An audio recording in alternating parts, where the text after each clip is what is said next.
Hello. അപ്പോൾ ഇന്ന് നമ്മൾ ഉണ്ടാക്കാൻ പോകുന്നത് ഞണ്ട് റോസ്റ്റാണ്. അപ്പോൾ ഞണ്ട് റോസ്റ്റും ചോറും. അപ്പോൾ അതിനുവേണ്ട സാധനങ്ങളായത് മുളക്, പിന്നെ ഉള്ളി, തക്കാളി, പിന്നെ ചെറുനാരങ്ങ.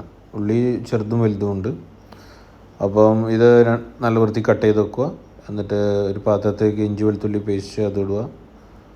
എന്നിട്ട് നല്ലോണം വഴറ്റുക. അന്നേരം അതിൻ്റെ പുറം കുറച്ച് പച്ചമുളക് ഇടുക.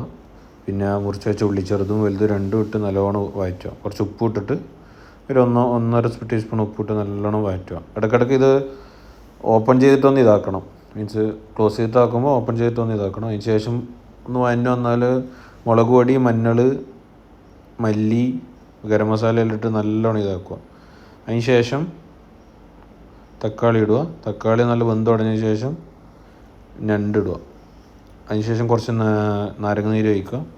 പിന്നെ ഒരു 6 മിനിറ്റ് ഞണ്ട് വെറുതെ വെന്ത് കഴിഞ്ഞാൽ പിന്നെ കുറച്ച് വെള്ളം ഒഴിക്കുക. അതിന് ശേഷം ഒരു 10 മിനിറ്റ് അടച്ചു വെച്ച് വയ്ക്കുക. ഓരോ 3 മിനിറ്റിലും തുറന്നിട്ട് നടക്കുക. പിന്നെ അതിന് ശേഷം ലാസ്റ്റ് കുറച്ച് കുരുമുളക് പൊടി ഇടുക.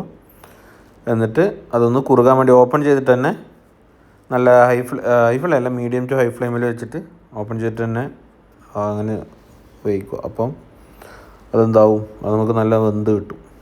വെന്ത് നമ്മൾ മസാല പറ്റ് പോലെ ആയി കിട്ടും. അപ്പോൾ ഞാനിതിപ്പോൾ ഓഫ് ചെയ്തിട്ടുണ്ട്. ഇനിയിപ്പം എല്ലാം റെഡി ആയി. ഇനിയിപ്പോൾ ഓഫ് ചെയ്തിട്ടുണ്ട്. ഇനിയിപ്പോൾ അത് നമുക്ക് കഴിക്കാം. ഓക്കെ.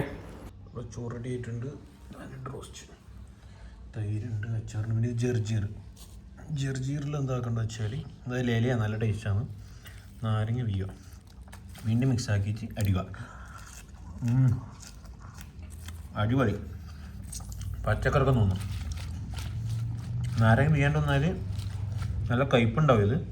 നാരങ്ങ നല്ല ടേസ്റ്റാണ്. അപ്പം രണ്ട് അങ്ങനെ പൊളിയാണ്, അടിപൊളി. എല്ലാവരും ട്രൈ ചെയ്തിട്ട് അഭിപ്രായം അറിയിക്കുക.